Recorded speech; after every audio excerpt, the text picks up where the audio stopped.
faire raise même. Pas un grand fan du check back. Check, check, check. Il décide de miser la turn et tout le monde va folder. Ok. On va open à set off tout le temps. Ouais, très bien. Et on va call. Ok. C'est bête. Je sais pas pourquoi il fait aussi cher. Je pourrais faire une blinde juste. Ou un et demi. Ok, open. Vraiment pas fan ici du call ici avec asset off. Je pense que c'est vraiment pas la première option.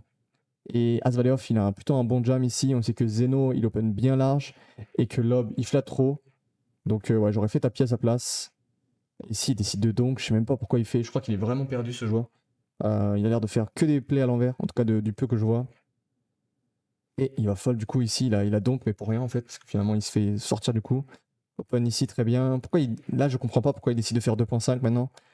Est-ce qu'il décide de rester dans sa stratégie de 2.5 parce qu'il avait tout le temps fait 2.5? Peut-être, mais là, il n'y a vraiment pas d'intérêt ici à faire 2.5. Il veut maximiser son risk reward.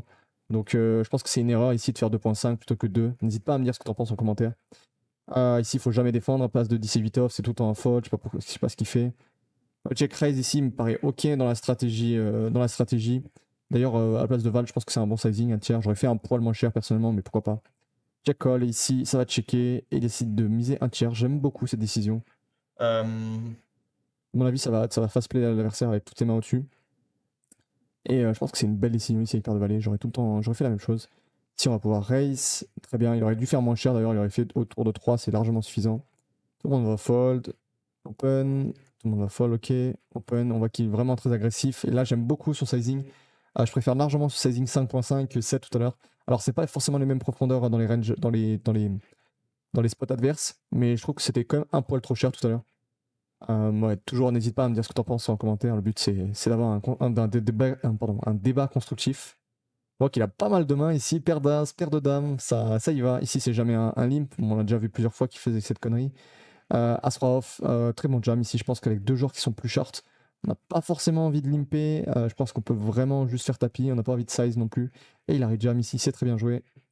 Et ça va profiter à Vald. Ça va profiter à Mathieu. 596 € en plus, c'est pas mal. Ici, il va faire tapis, c'est standard. Ici, je sais. Alors, est-ce qu'il essaie de bloquer la relance? Ouais, ok, peut-être. Est-ce qu'il a besoin de faire ça pour bloquer la relance? 3.7, c'est le même stack que tout à l'heure. Donc, oui, je crois qu'il a besoin de faire ça pour bloquer la relance. Intéressant s'il a réfléchi à ça. Et là, il refait un peu 2.5, pourquoi pas. Difficile à la place de Picanton, je sais pas ce qu'il faut faire ici. Là, je pense qu'on a un bon rejam à la place de Picanton.